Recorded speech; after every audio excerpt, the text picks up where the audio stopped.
Greetings, Lutheran School staff, parents, and scholars. Welcome to Semester 2, also known as Term 3. Some exciting news this term. If you've been wanting to get into the before-school activity of fitness, Snap Fitness is providing its lessons now at a 50% discount, which means that the price that you pay for morning activities and athletics is the same as you would pay if you came here for before-school care.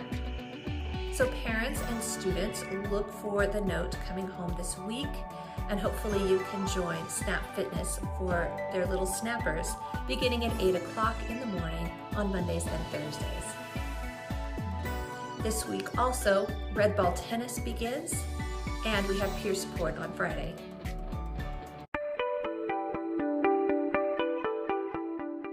In the first semester, we talked about the zones of regulation. And we talked about how important the zones are so that we can regulate our emotions. We know that the green zone is the best for learning. The yellow zone, we know it's great for play, especially sport or to get a little bit silly. That's all fun. The blue zone is when we're sad or we're tired, and we all get that way.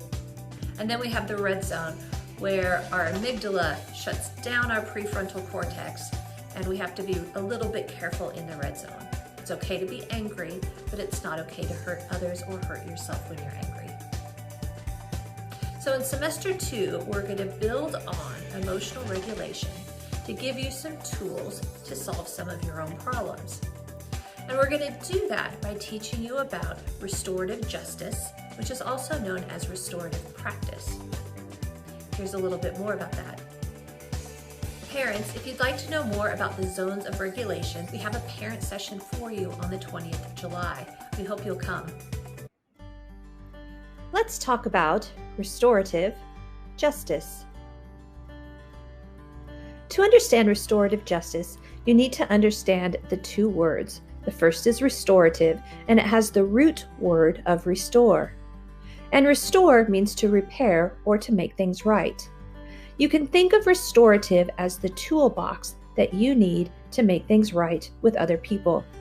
The second word is justice, and it has the word just, which means fair, and you can think of that like a scale, making things fair.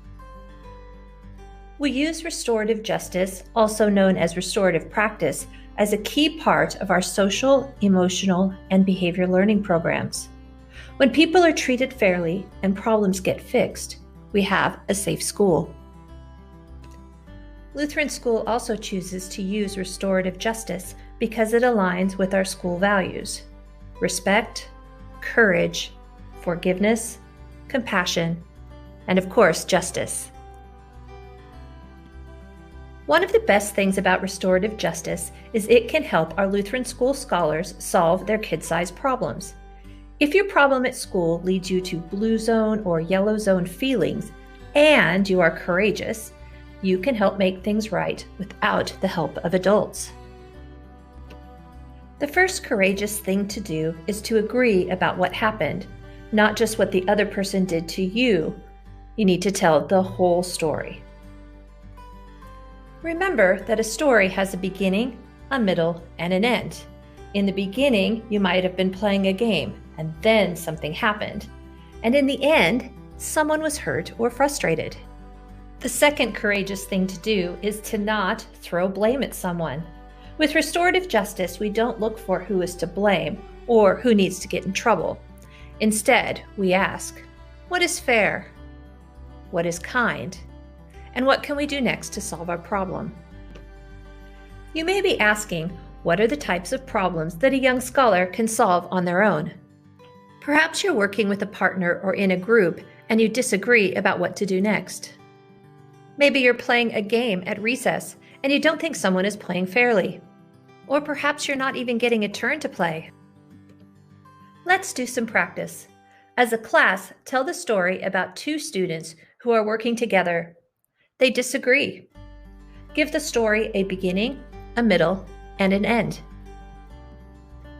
Pause the video here to make up the story.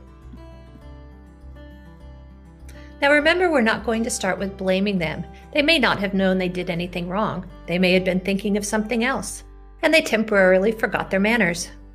Instead, we're going to stop and think about what is fair, what is kind, and what should we do next. As a class, pause this again and see if you can help them solve their problem on their own. Let's try another one. You have someone who's playing soccer and did something that was against the rules. The first thing we need to do is tell the story. What happened? And remember that stories have a beginning, a middle, and an end. Pause and give it a try. Now it's time to help them solve the problem. And remember, it's not about who is to blame. We all get excited when we play games. It's about what is fair, what is kind, and what can we do next. The more you practice this, the easier it becomes. Let's see if you can do one on your own.